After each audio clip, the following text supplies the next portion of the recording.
Okay, yes, I want to talk about COVID, but I don't want to tell you what to do or what to think.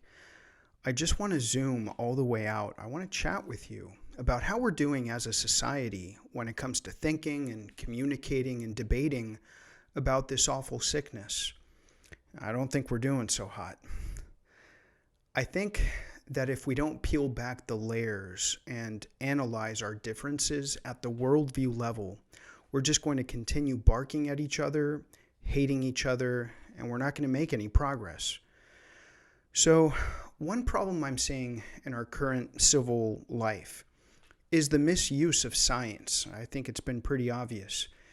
We're using it as a cudgel, as a weapon to silence people. And you know what I mean. It's particularly those who are mask skeptical and vaccine hesitant that are denigrated as anti-science, treated like the unwanted guest who crapped in the pool at the pool party. Sorry. And we hear it all the time. This shouldn't be a political issue. This should be about the science. But here's the curious thing about that. Why is it that those who are skeptical and hesitant, why are they the anti-science crowd? I thought that skepticism and doubt were the lifeblood of science. Isn't it closed-mindedness and hubristic certainty that are anti-science characteristics? Now, I mean, you're right. Many, maybe even most of the anti-maskers are also closed-minded and stubborn. I see that too. So it seems then that this notion of anti-science actually exists on a spectrum. And we shouldn't be quick to call someone anti-science because we may be somewhere in that spectrum. At one extreme, you have complete skepticism, so that you end up not listening to anyone's argument. But on the other extreme, you have absolute certainty and hubris, so that you don't end up listening to anyone's argument.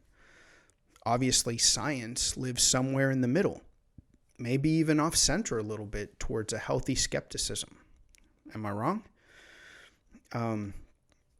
There was a research paper from Carnegie Mellon. You may have heard something about it. And it said that people who have PhDs are actually the most vaccine hesitant group out of all education levels. Now, don't get me wrong. Obviously, it's still the majority and consensus opinion, even among people with PhDs, that masks and vaccines are all that in a bag of Doritos. I mean, that's the consensus view. I'm just pointing out that the stereotype of the anti-masker as this NASCAR-watching, wife-beating, Trump-voting high school dropout is inaccurate, and it's way out of line. I mean, that guy's an anti-masker too, God love him. So that's good. I mean, except for the wife beating, that would be bad. But again, dumb stereotypes. The problem, y'all, is that actual doctors who dare say something against the majority are being banned from social media. On social media, you can't easily speak freely against the consensus views. I mean, because you might dissuade someone, I guess, from being vaccinated or something like that. I guess that's what they're going for. But is that how we want to do things? The other thing we're seeing is pharmacies who refuse to give out prescriptions written from doctors who believe they're doing the best thing for the particular health needs of their particular patient.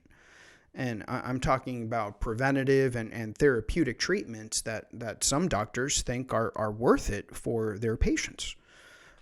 Some pharmacies refuse to give out these prescriptions because contrarians are demonized. This is not the way we used to do things, y'all. And this is acting from the hubristic side of the anti-science spectrum. I'm just saying, don't silence or ridicule the contrarians. Why? Because their feelings are going to be hurt? No, not because of that. Because this is how you actually make progress in science. I mean, what was Copernicus a part of the scientific consensus at the time? What about Galileo? I mean, was he a part of the good old boys at the time? Okay. Einstein, was he just towing the party line? And you know what we can say about Einstein. If it hadn't been for Max Planck, Mr. Scientific Establishment, okay, look this up with Max Planck and Einstein. If it hadn't been for Max Planck, who took an early interest in Einstein's crazy work, and it was crazy outside of the lines work, okay, Einstein might well have gone by the wayside. And no, I'm not saying that Mr. Frontline America Doctor, whatever they're called, okay? I'm not saying that person's the next Einstein. I'm just saying, what if? Okay. Are we sure we want to totalitarian this thing out? Anyway, what am I ranting about? What do I want? I just want free speech. I just want open conversations without put downs and ridicule. I want people to be treated like adults. I don't think we need social media to be our nanny. Okay? And I don't think that bannings and cancellations and mandates would even help in the first place.